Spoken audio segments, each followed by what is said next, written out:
Here is why you should care about the fighting that is going on in Sudan. What's happening there is more than meets the eye.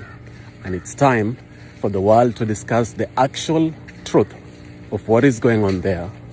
America and Russia are at it again, just as they did 60 years ago during the Cold War, when they fought proxy wars right here in Africa, leading to the death of thousands of innocent Africans. They are at it again in Sudan, fighting a proxy war. Let me explain. Two factions of the Sudanese military are fighting each other.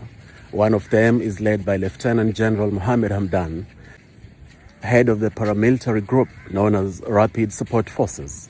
The other faction is led by the Sudanese Army Chief, General Abdel Fattah al-Burhan. So why are they fighting? This is where Russia and USA come into the picture. You see, in the last couple of months, Russia has finalized a deal with Sudan to establish Russia's naval base in Sudan's Red Sea coast. America is not too happy with that. Actually, they're furious.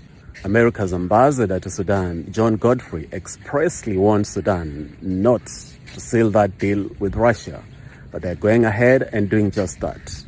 And so when the paramilitary unit began fighting the other faction of the army, that wasn't happening in a vacuum. The big problem is that you're not going to hear this in the mainstream media. Neither are you going to hear a lot of African governments voicing this, which is very unfortunate, because Africa must learn to speak its truth and stand on this truth, because truth will set you free. So it is left to the African people, we the African people, to speak this truth and tell America and Russia to get off Africa, to get their hands off Africa. The days of the Cold War, the days of the shenanigans of the Cold War are completely over, and they cannot fight proxy wars in Africa at the expense of innocent African lives. That has to stop. The fighting in Sudan must stop. The puppet masters must stop their evil, diabolic games.